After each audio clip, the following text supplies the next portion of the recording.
Assalamualaikum student, we have started discussion of case scenarios of the GIT surgery, in which we have discussed scenarios of the gallbladder, scenarios of the pancreas, and we have already discussed one case of the liver, and now we are going to discuss another case of the liver. In this case, a 25-year-old male complained of fever with malaise and chill. Fever with malaise and chill. This is one point, that the patient is complaining of fever with malaise and chill.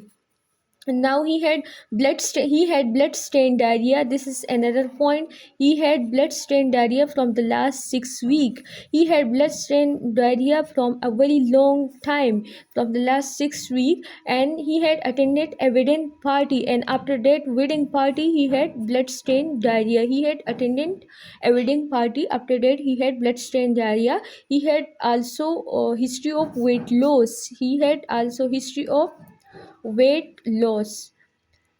As this patient had on examination, the patient had right upper quadrant tenderness with hepatomegaly. Right upper quadrant tenderness with hepatomegaly.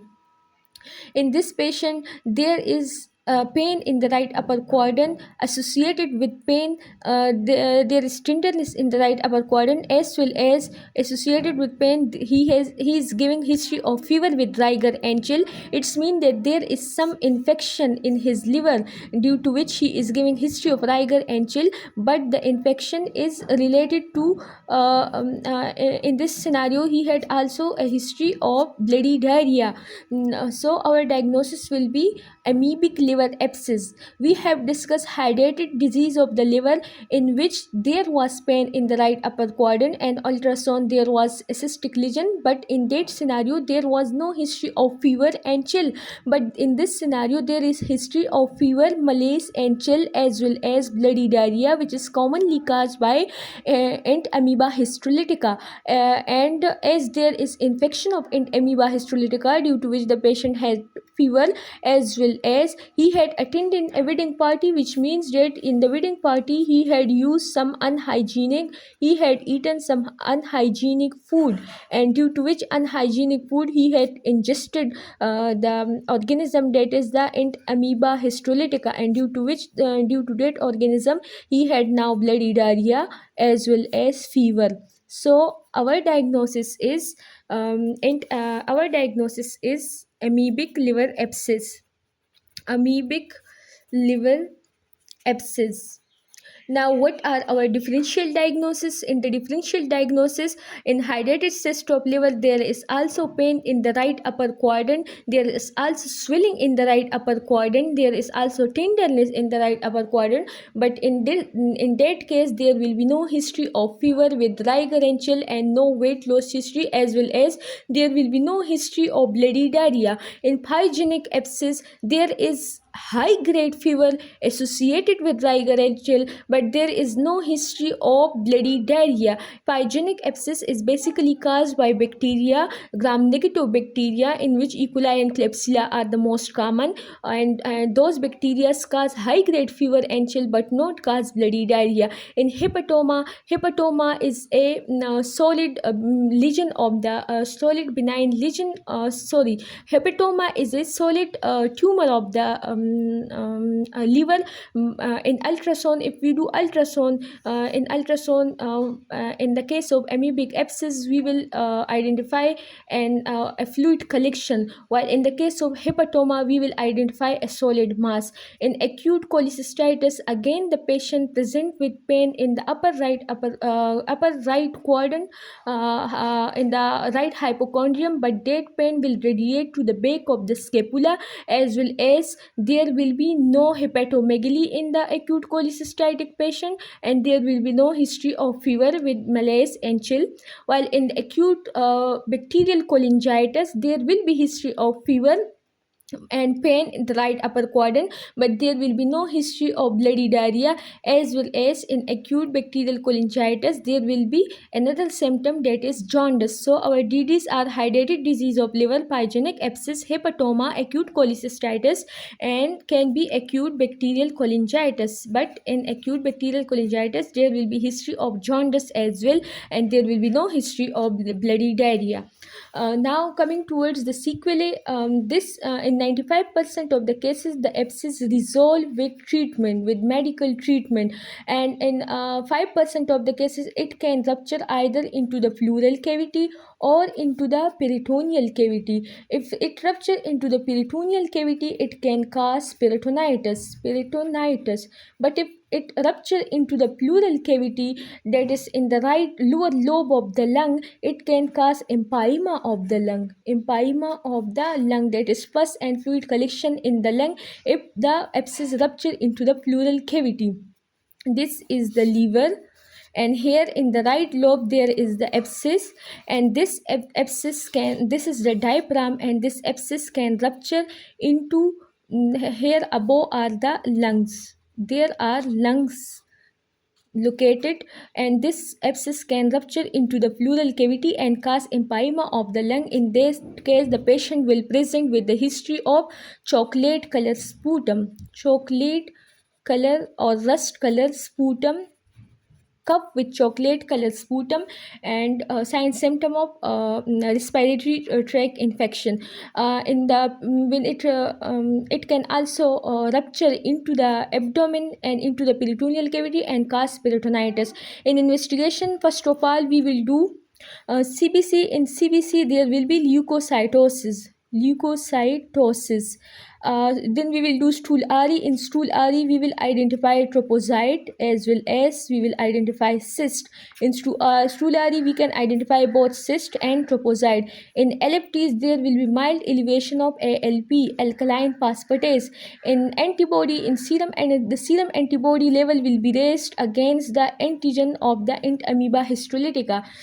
And we can also do indirect heme agglutinin test, which will be positive. We can do ultrasound to identify that either the mass contain fluid or either it is solid, and we can also identify site from the ultrasound. In CD is the investigation of choice. In this case it will give detailed information of the abscess, as well as the other areas involved by the abscess. So in registration we can do CBC, we can do Stulari, we can do LFTs, we can do antibodies, we can do heme agglutinin test, we can do ultrasound, and we can do CT, in which most important are ultrasound and CT as well as CBC.